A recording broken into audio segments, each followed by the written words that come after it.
Querido Senhor, queremos pedir em continuação desse sábado,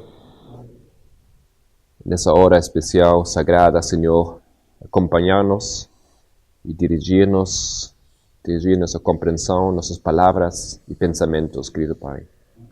Precisamos que Tu nos guies mediante o Espírito Santo para podermos falar conforme a toda a verdade. Pelo nome de Jesus, amém.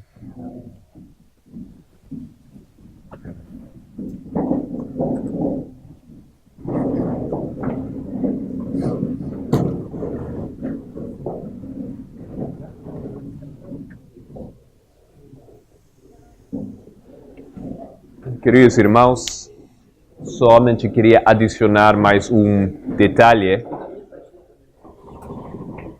que faz parte da última série de temas, os temas do Daniel 11.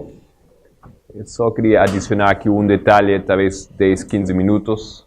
Depois vamos a começar, com a ajuda de Deus, com o nosso seguinte tema, a predicação desta meia-noite. Colocamos aqui essas linhas, nossa história de Daniel 11, na aplicação para nosso tempo. Hemos visto 1989, depois vimos a meia-noite, no versículo, acho que foi 11, com a batalha de Ráfia. Depois vimos, versículo 15, o clamor da meia-noite, com a batalha de Panium, o Panio, que é a mesma coisa que a batalha de Axio.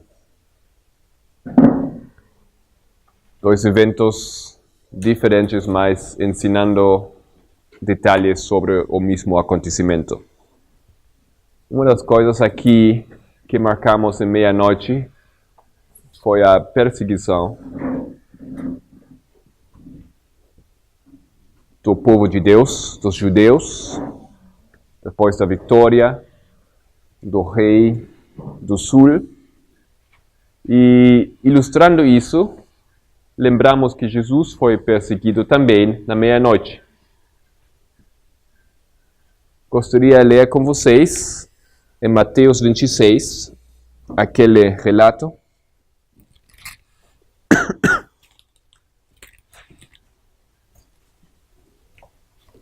Mateus 26, 47.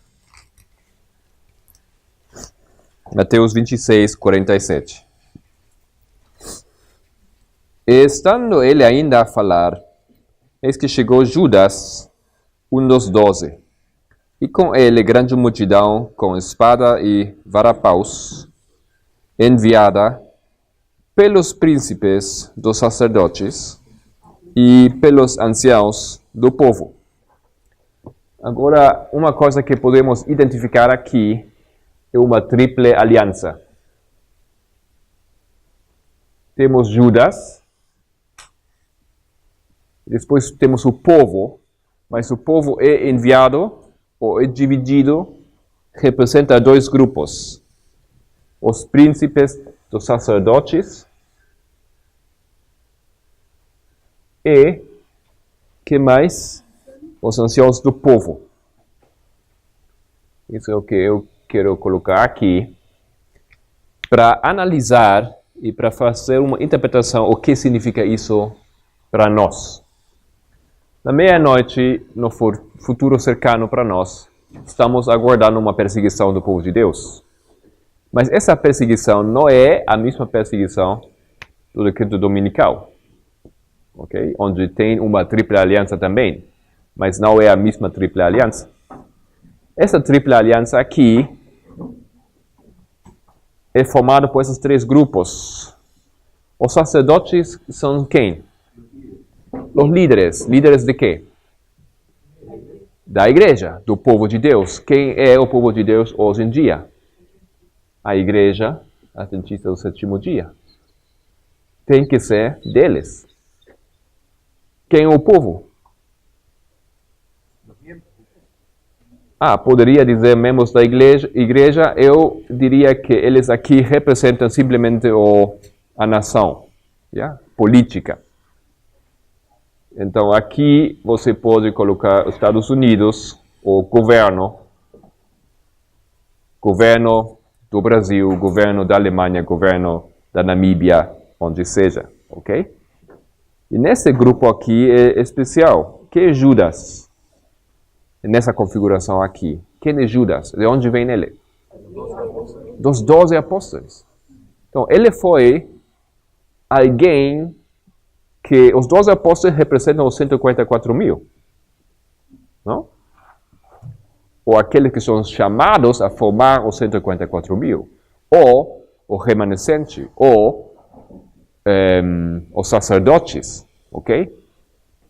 Mas ele representa, claro que ele não representa os verdadeiros sacerdotes, mas os sacerdotes caídos, os falsos professores.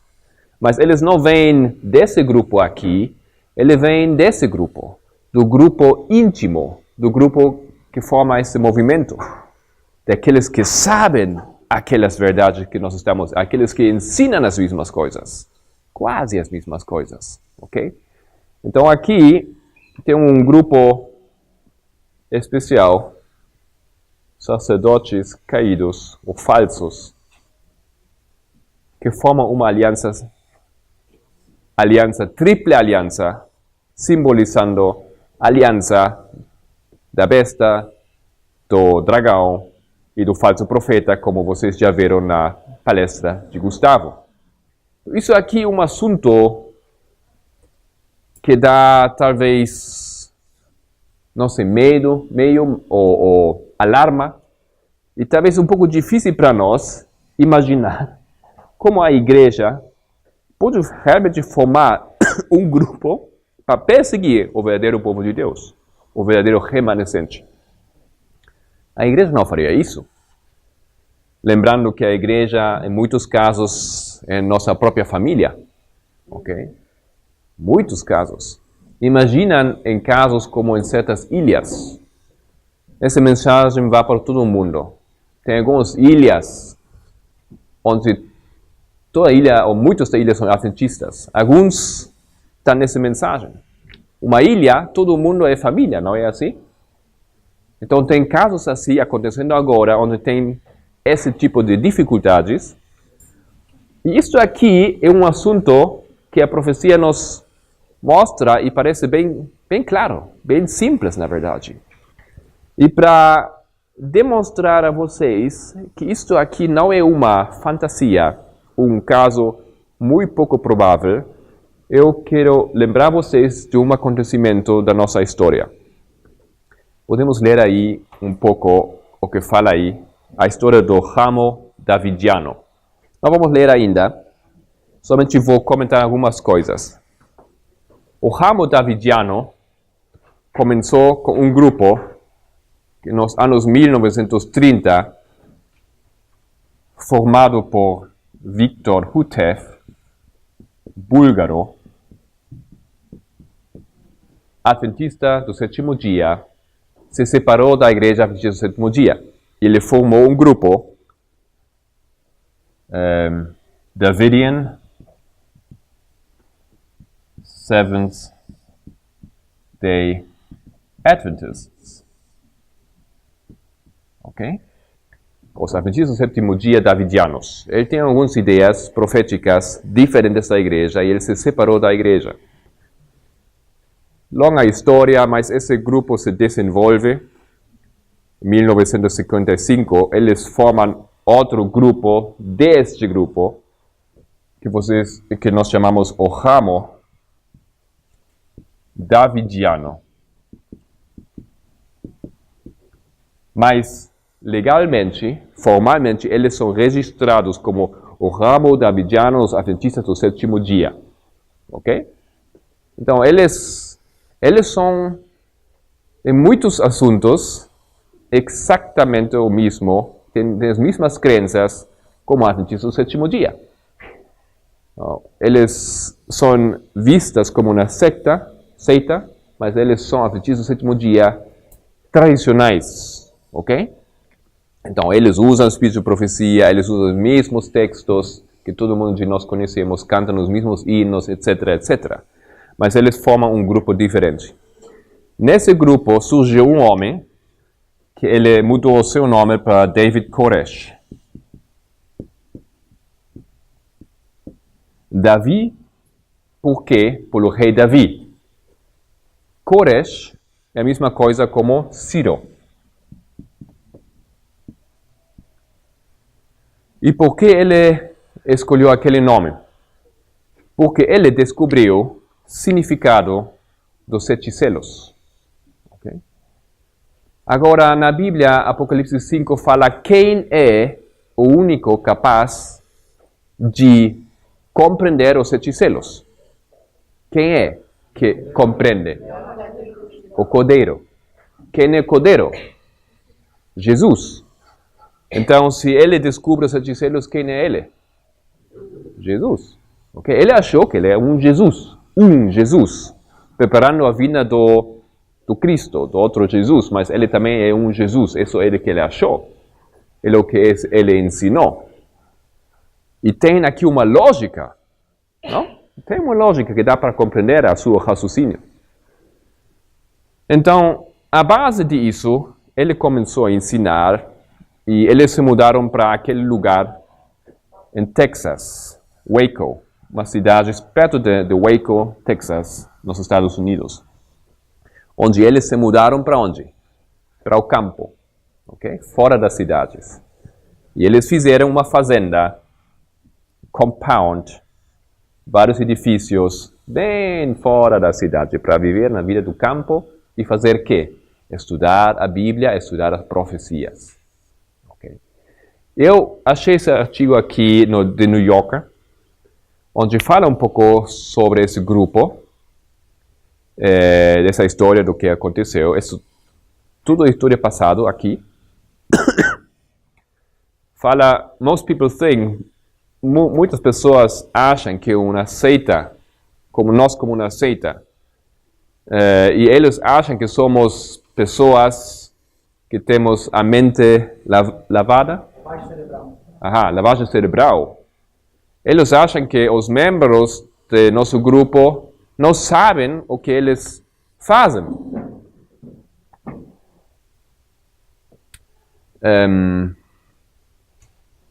Mas a realidade não foi assim. Eles sabiam muito bem por que eles estavam lá, por que eles acreditavam nisso, por que eles faziam aquelas coisas. Vou continuar um pouco.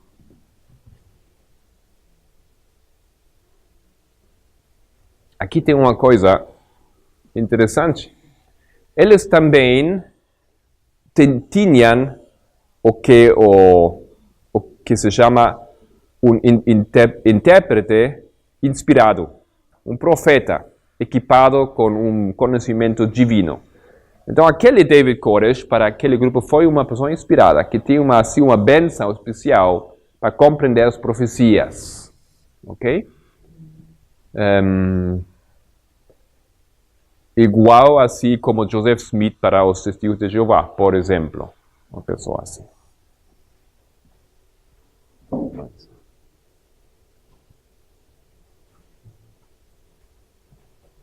Depois falar que eles fizeram aquele country living, o lugar que eles chamaram o Monte Carmelo.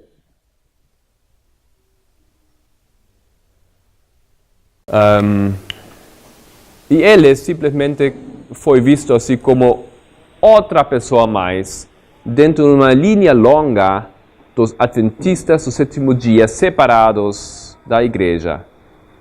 Buscando o quê? Busca uma igreja mais pura. Ok? Tudo isso aqui acho que sona conhecido para nós. Ok?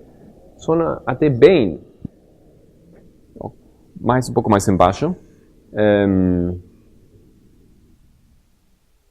Ok, agora isso aqui, eles estão usando o testemunho de uma pessoa que estava com eles.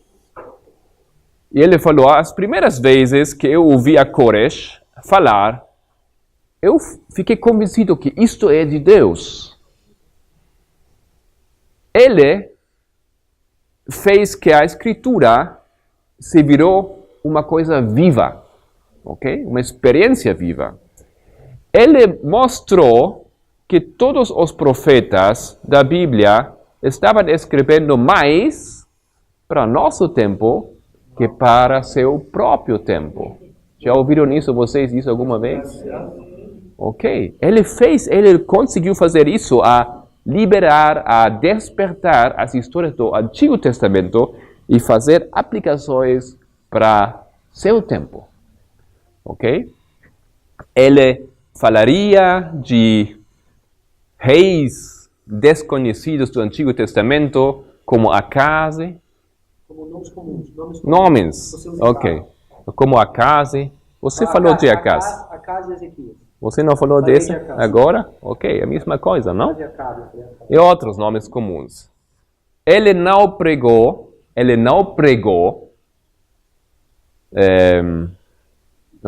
Nós fazemos a diferença entre pregar e ensinar. Helena White fala que deveríamos ensinar muito mais que pregar. Ele não pregou, não? Ele explicou as teorias, ele estudou, ele convidou as pessoas a discutir argumento, perguntas, respostas. E eles ficaram sentados, às vezes, como aquele homem explica, 10 horas estudando a Bíblia fora, bem lindo lá, 15 horas, 16 horas, 19 horas estudando juntos, até... E ninguém se cansava. Sona bem bonito, não? Onde fizeram isso? No campo. Lá num lugar. Tudo bem. Pode baixar um pouco, por favor. Agora aqui que tem um texto da Wikipedia. A sede mundial da Igreja Adventista do Sétimo Dia, em Silver Spring, Maryland, pode persuadir a mídia a não relacionar o seu nome com os membros do ramo davidiano, porque há muito eles não registravam o nome, apesar do fato de que o ramo davidiano usava legalmente o nome Adventista do Sétimo Dia por décadas antes do registro feito pelos adventistas. Ok? Então, esse grupo surgindo lá nos Estados Unidos, apareceu assim como um pouco um problema para a nossa igreja. Porque eles não queriam que o mundo, e depois os eventos que aconteceram, relacionava eles com a igreja Adventista do Sétimo Dia. Lógico. E eles persuadiram a mídia de não usar esse término para que ninguém ache que tem que ver algo com eles, que adventistas, que eles são adventistas, um pouco diferentes, mas adventistas, ok? O que aconteceu? O que aconteceu depois com o tempo? Como um bom americano, David Koresh gostava muito de armas. Tinha muitas, ele fazia prática dentro, aqui com os outros amigos, faziam prática de armas. Uma coisa. A gente começou a ter um pouco suspeita de que tipo de armas eles estavam usando. E existia o medo que ele estava usando armas semiautomáticas, que não é permitido. Outra coisa, e isto foi verdade, ele tinha relações com meninas menos de 18 anos, 16, 15 anos. Assim. E por que isso aqui? Pode abrir comigo Salmo 45, um salmo que ele usava para explicar o seu comportamento. Salmo 45.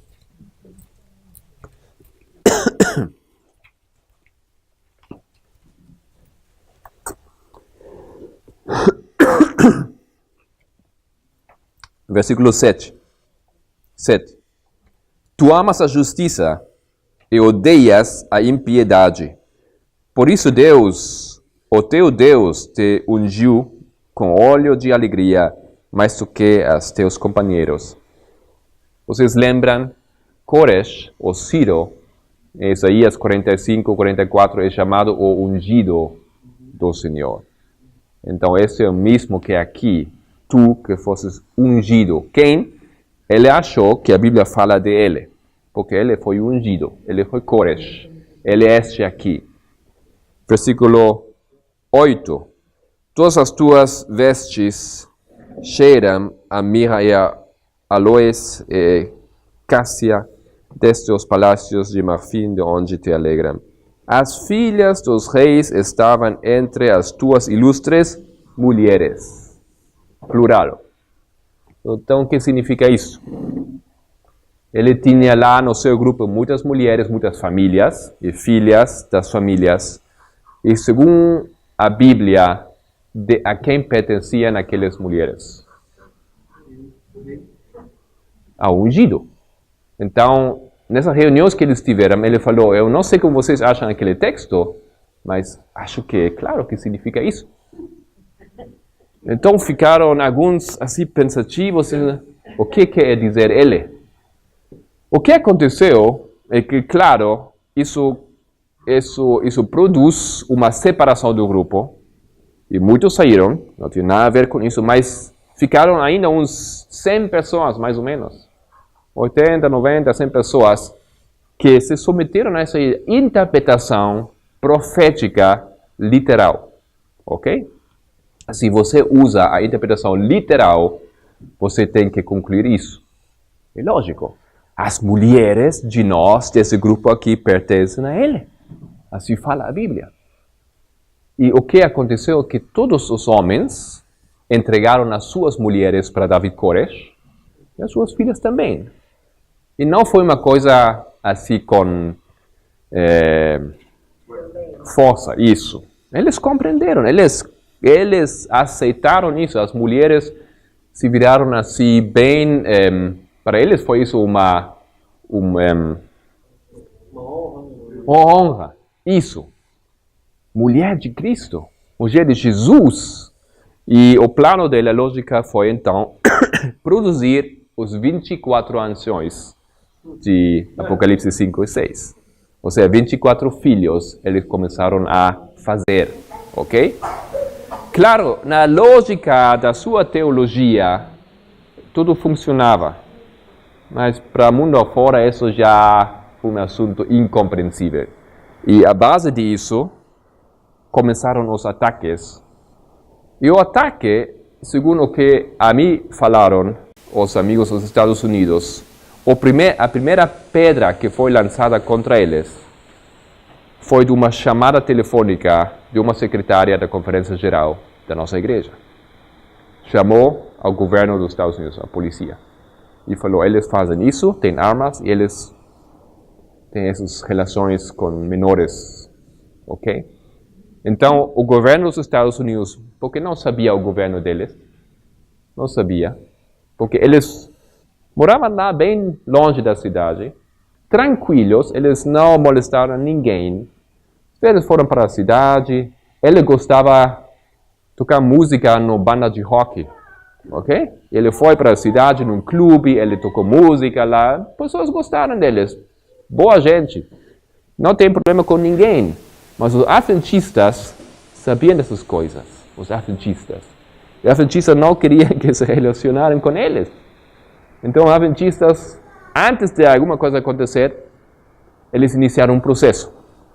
Chamaram a polícia. A polícia foi, entrou para investigar, uma longa história, mas um primeiro encontro tem um tiroteio. Morrem muitos polícias, morrem alguns deles. E como o assunto de ele foi a compreensão do sétimo selo, ou dos 7 selos, somente você pode ler aqui o seguinte comigo, Apocalipse 5.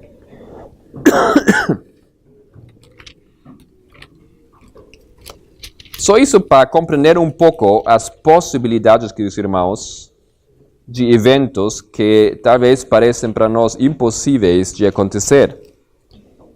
Apocalipse 6. Apocalipse 6. Versículo 9. E havendo aberto o 5º selo, vi debaixo do altar as almas. Gustavo leu isso aqui, não? Estudei isso com vocês. Vi debaixo do altar as almas do que foram mortos por amor da palavra.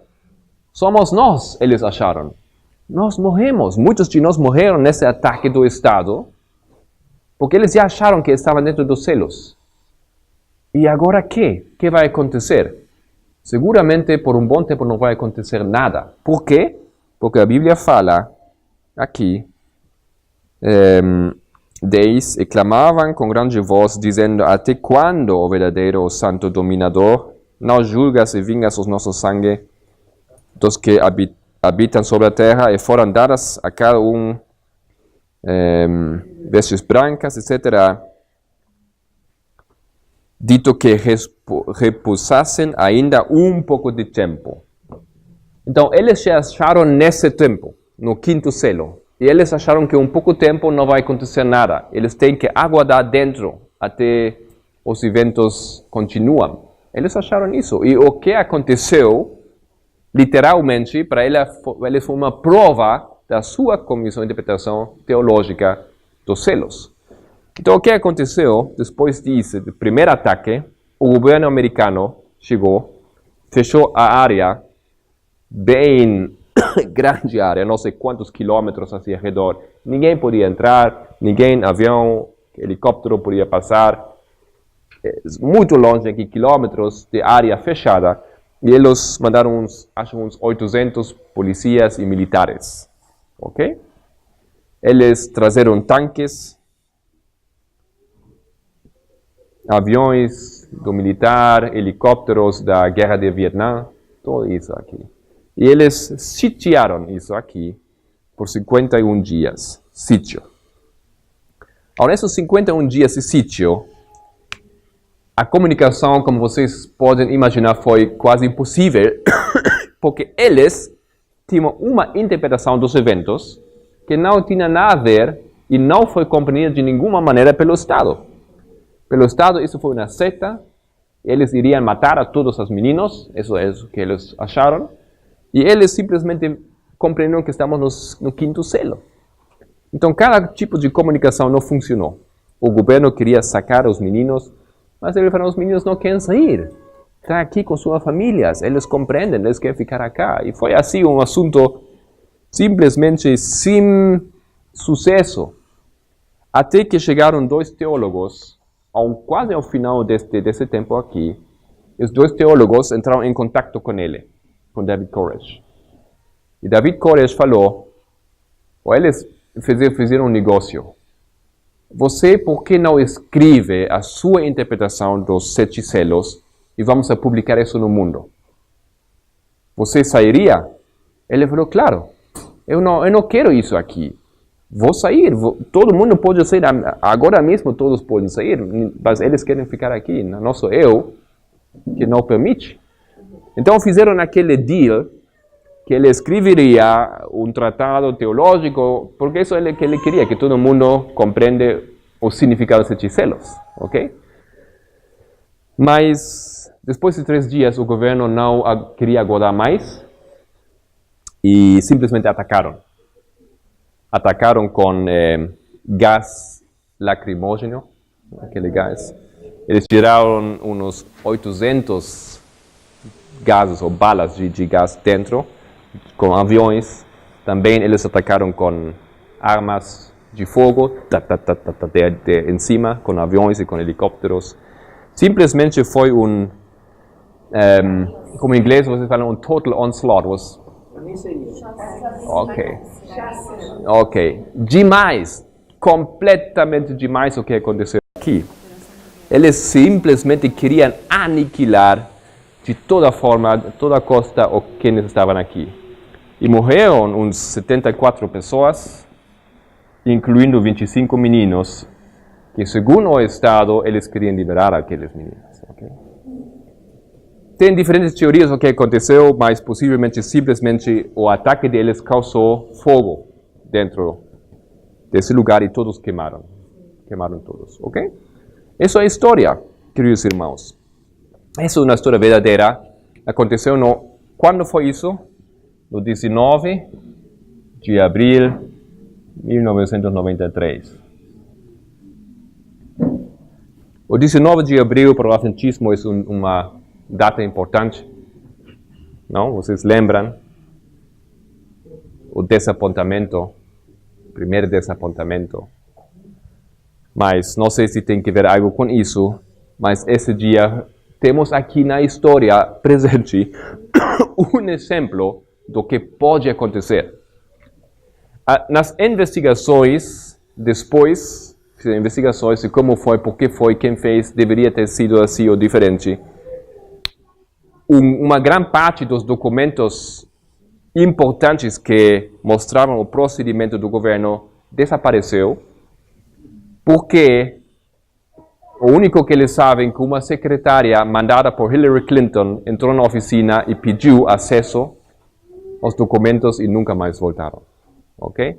Então, isso foi nos primeiros dias do governo do Bill Clinton.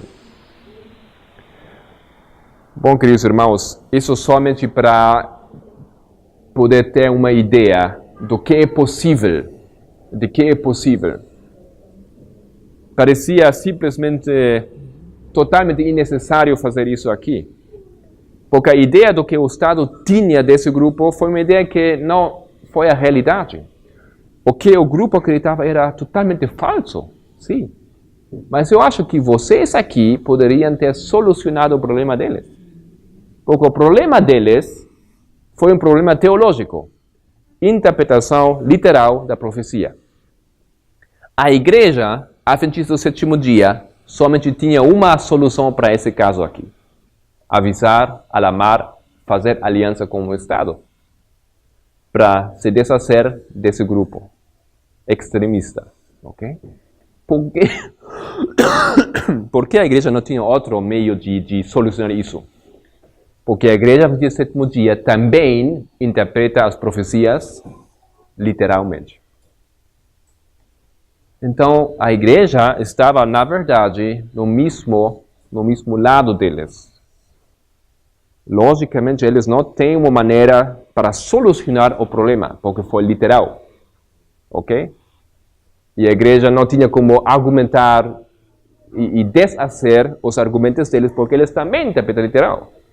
Mas acho que vocês poderiam ter ajudado. Vocês poderiam ter chegado e explicado a ele que literal não funciona, que não é correto. Você tem que interpretar espiritualmente as coisas da profecia. Queridos irmãos, isso aqui é uma história triste, muito grave, tem muitos livros, vídeos sobre esse assunto, sobre essa história, mas eu acho que isso é um bom exemplo do que vai acontecer aqui. A igreja, por querer se desfazer de um grupo adventistas extremistas que interpretam as profecias de uma maneira que são mais válidas para nós que para aquele tempo, vai se unir com aqueles que sabem que são dentro desse grupo para logo pedir ajuda do Estado para perseguir aqueles, ok? Bom, só isso. Agora sim, vocês podem abrir comigo as suas apostilas na página 23.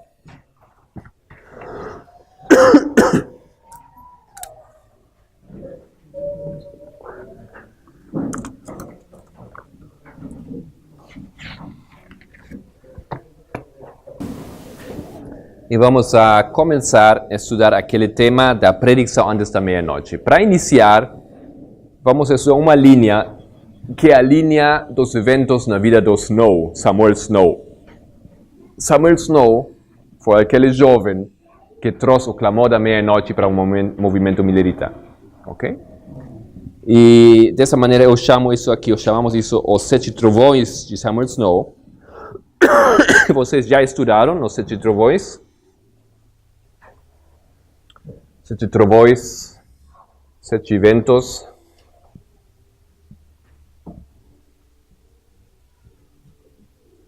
Somente para lembrar, nossa linha, isso seria 1989, 1992, 1996, 2001, meia-noite, clamor da meia-noite, decreto dominical.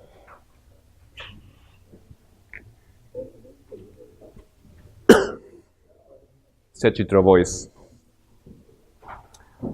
para nossa linha, e agora vamos colocar aqui uma paralela. Vocês lembram que na linha dos mileritas tem 7 trovões? E o que eu vou colocar aqui, uns outros 7 trovões que descobrimos nos eventos relacionados com Samuel Snow. Vamos ler o segundo texto aqui na página. Helena White vai explicar alguns assuntos sobre esses acontecimentos. Argumentos aduzidos dos símbolos do Antigo Testamento apontavam também para o tono como o tempo em que deveria ocorrer o acontecimento representado pela purificação do santuário. Isto se tornou muito claro ao dar-se atenção à maneira por que os símbolos relativos ao primeiro advento de Cristo se haviam cumprido. A morte do Cordeiro Pascal era a sombra da morte de Cristo, diz Paulo. Cristo, nossa Páscoa, foi sacrificado por nós. O molho das primícias, que por ocasião da Páscoa era movido perante o Senhor, simbolizava, ou foram típicos a ressurreição de Cristo. Saltar o seguinte parágrafo.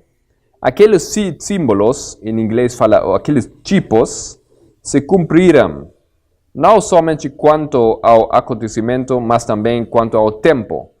No dia 14 do primeiro mês judaico, no mesmo dia e mês, em que durante 15 longos séculos o Cordeiro Pascal havia sido morto, Cristo, tendo comido a Páscoa como os discípulos, instituiu a solenidade que deveria comemorar sua própria morte como o Cordeiro de Deus que tira o pecado do mundo. Seguinte parágrafo.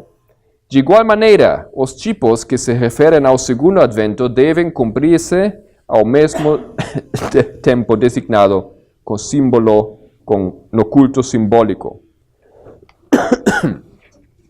Ok. E o final, o 10º dia no 7º mês, o grande dia da expiação, o tempo de purificação do santuário, que no ano 1954 caía no dia 22 de outubro, foi considerado como o tempo da vinda do Senhor. Isto estava de acordo com as provas já apresentadas de que os 2.200 dias terminariam no outono, e a conclusão parecia irresistível. Então, para fazer isso um pouco mais visual, vou colocar isso aqui. Vou fazer uma pequena lista do que significa isso.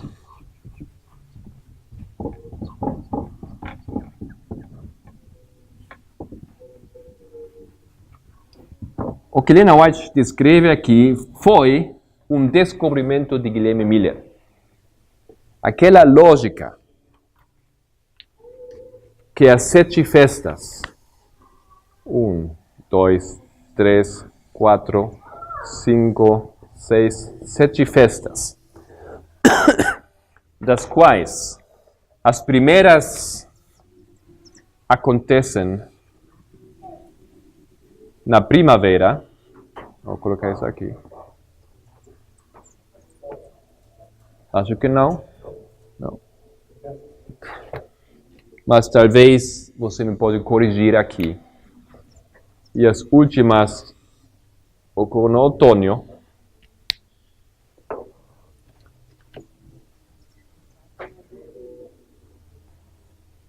Foi uma lógica de Guilherme Miller. Ele descobriu isso.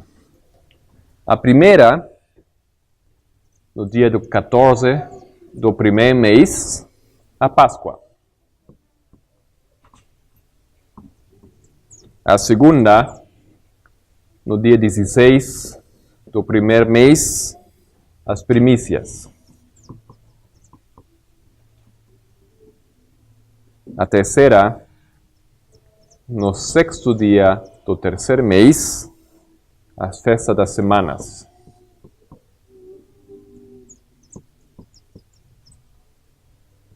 Correto isso?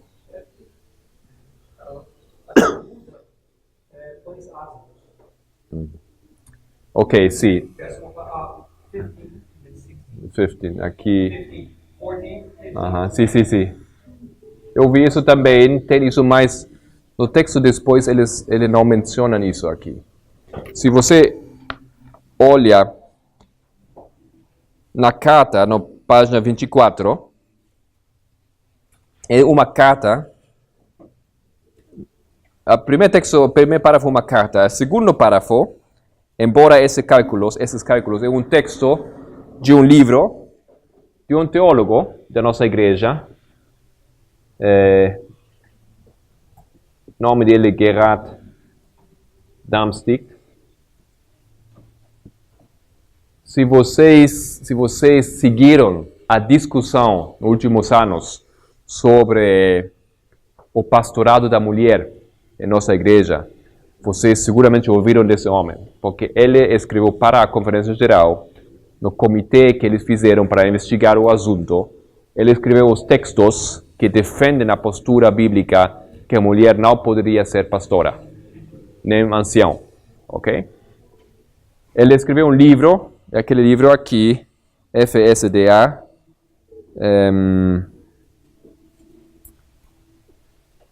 como foi o título?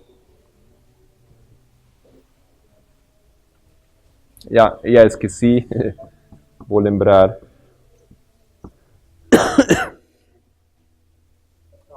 Bom, já esqueci. Bom, não importa, essa é a abreviatura que vocês acham no livro na página web do Centro White, ou no aplicativo também. É dança. Hã? Darmstadt, S-T-E-E, ok? E ele faz o resumo aqui, e você vê aí 1, 2 e 3, a Páscoa, 2, a oferta das primícias, 3, a festa das semanas, ok? Então eu compreendo que o dia 15, o Pai Ázimos também está aqui. Isso não é o que eu queria ensinar, na verdade, não tenho investigado muito profundo esse tema aqui, mas é possível, dá para corrigir, não? Eu só vou colocar aqui o que eu compreendi.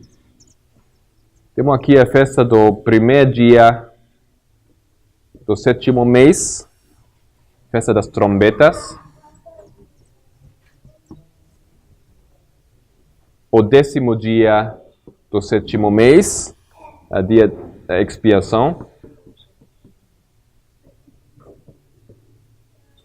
Depois, o dia 15 do 7º mês, a festa das cabanas. E, finalmente, isso é o dia 22 do 7º mês, que é o grande dia das festas das cabanas. Okay.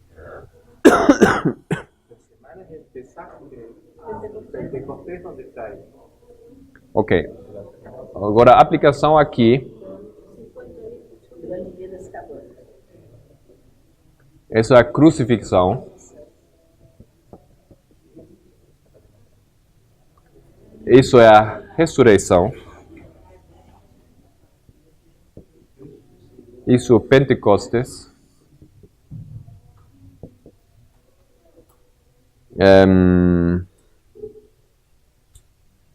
Isso aqui o 22 de outubro, 44.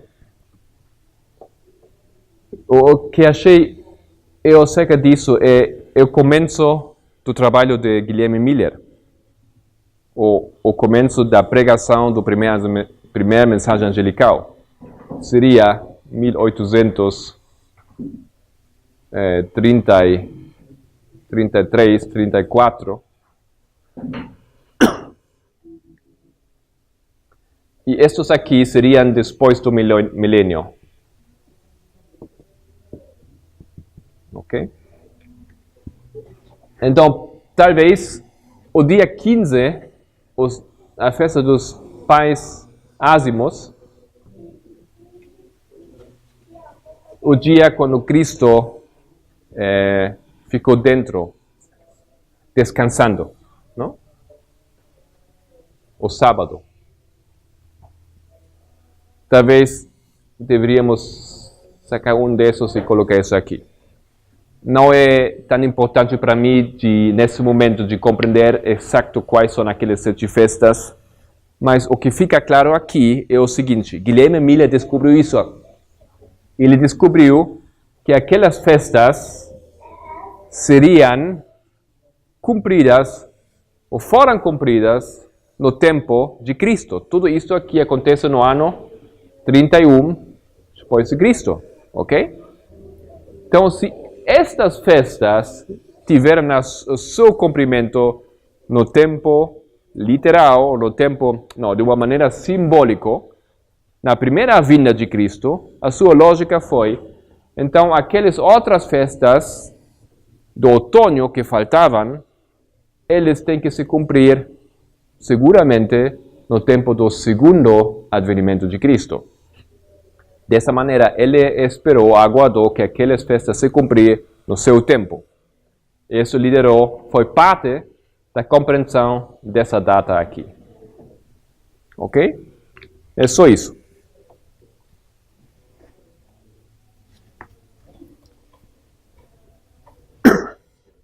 Vamos ler o primeiro texto aqui, na página 24.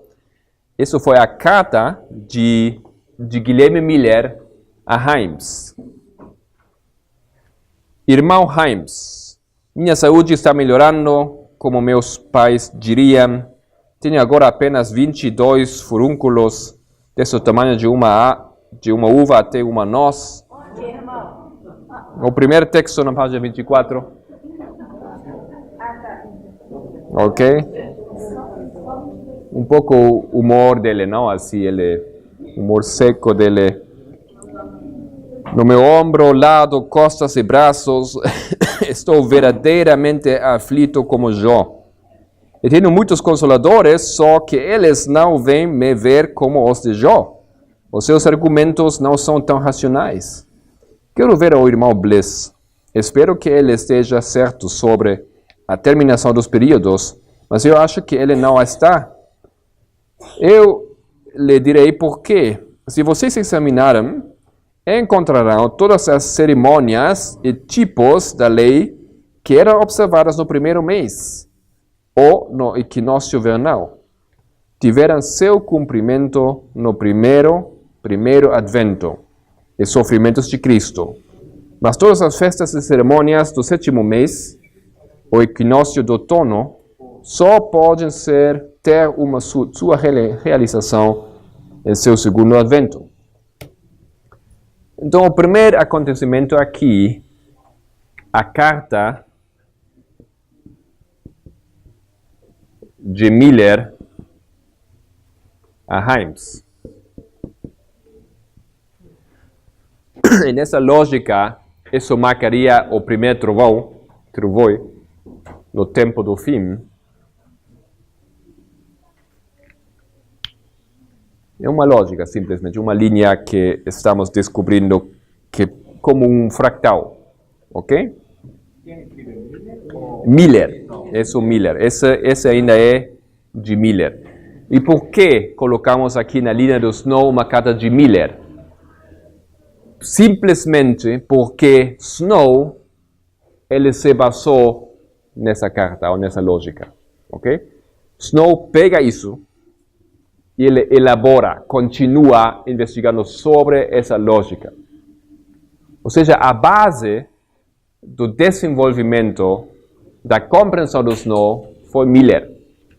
Ou, como nós também poderíamos dizer, a base é a compreensão que Deus deu ao reformador desse movimento.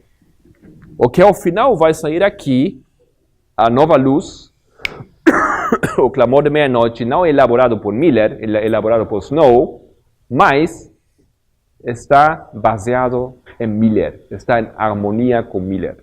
Isso é importante para nós. Se nós esperamos a repetição desses eventos, o que vai acontecer aqui tem que estar em harmonia com os fundamentos de nosso movimento. Não pode ser uma outra coisa que deixa tudo isso como sendo uma coisa errada, ok?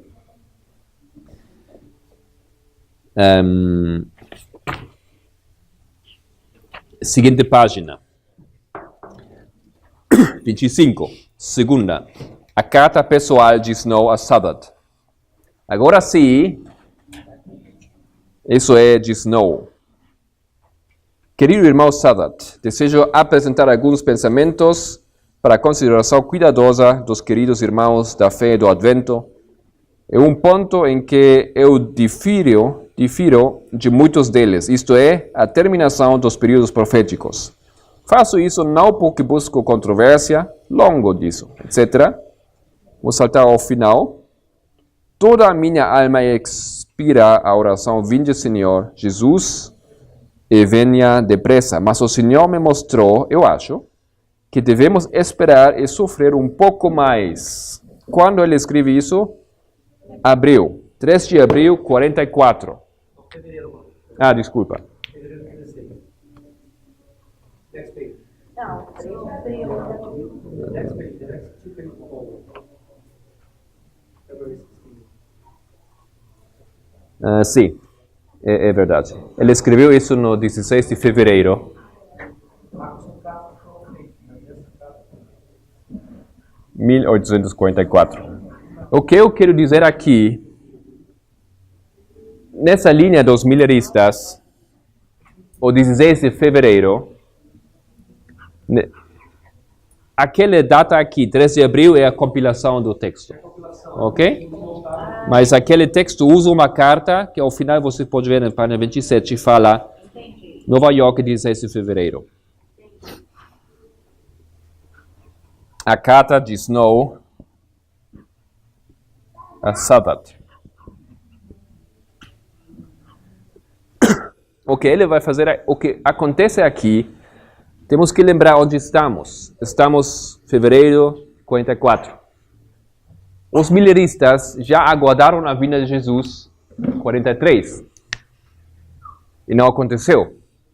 Então eles já entraram em um desapontamento, conseguindo resolver que, na verdade, não deveria ter vindo no fim do 43, mas em abril de 44. Mas estamos aqui em uma situação histórica onde o mundo adventista já estava falando, Jesus não está vindo. Parece que não está acontecendo. Como podemos compreender isso? Já está em crise o movimento. E nessa crise do movimento, ele fala isso. Devemos esperar e sofrer um pouco mais. Ele dá aqui a lógica. E agora ele elabora uma lógica com 5 argumentos. E não todos os argumentos eu acho que são corretos, ok? Mas a conclusão é correta. Primeiro fala dos 7 anos, dos 6.000 anos. Não vamos ler isso aqui. Depois fala o seguinte parágrafo: os 7 tempos de Moisés, em Levítico 26, totalizam 2.520 anos completos.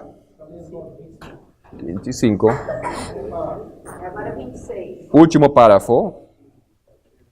Mas agora, querido irmão Valdir, 26. Próxima página, 26. Somente o final do primeiro parágrafo. Aproximadamente a metade, portanto, do ano judaico de 677 a.C., deve ser deixada fora do cálculo.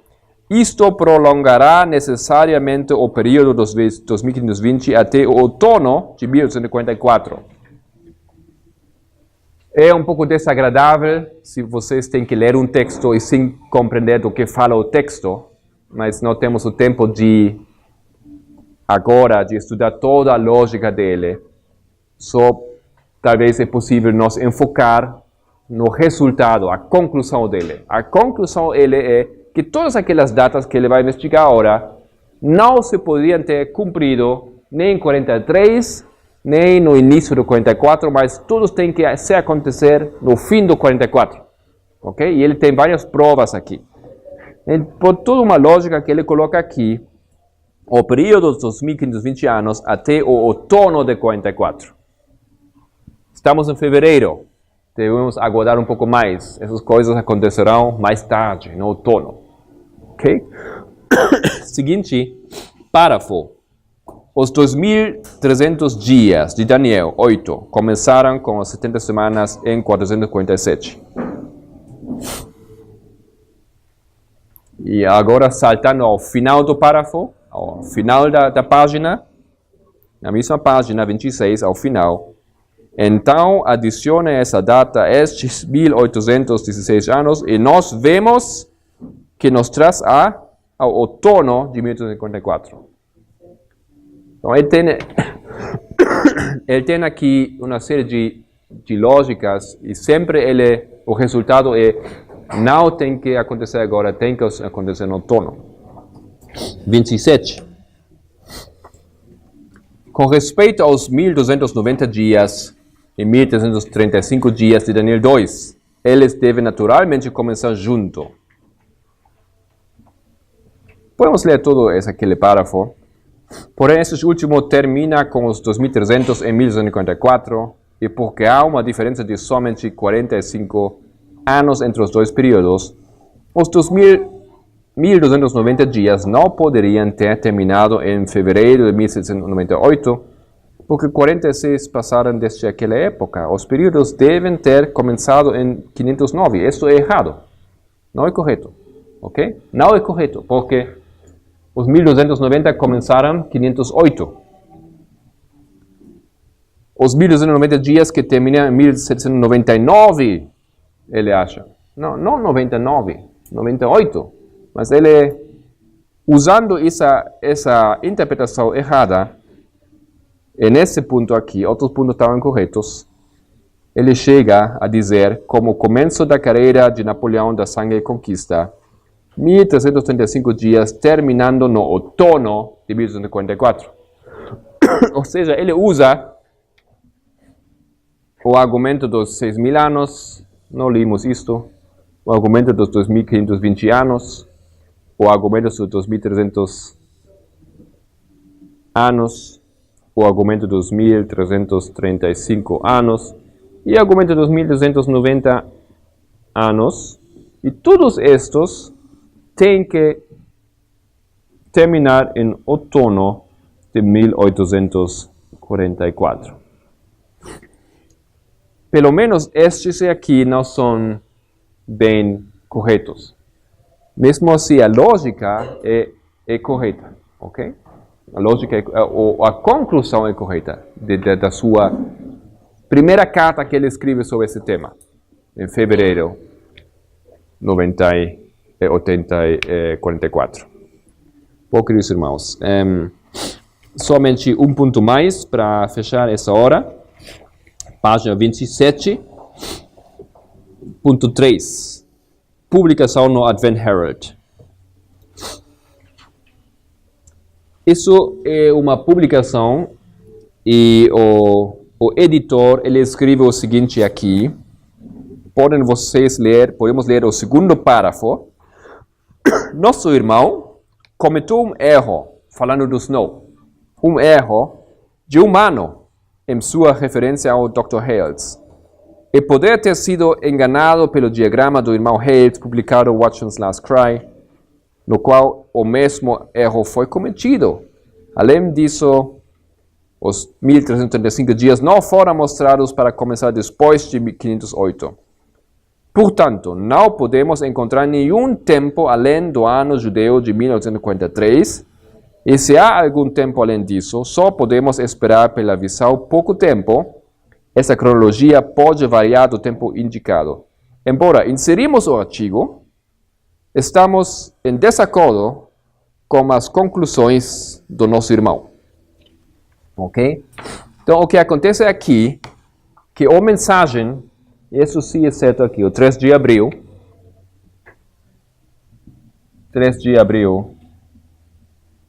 44, aquela mesma carta, a mesma carta que ele escreveu a Sadat, agora é publicado na revista Review and Herald. Ou seja, a mensagem do Snow já não é uma mensagem privada, é publicado, é público. Isso é a formalização da mensagem. Ok? Bom, eles não acreditam, mas eles publicam, mesmo assim. Então, na próxima hora, como eu disse, vamos a continuar essa linha e quero convidar vocês para nos ajudar.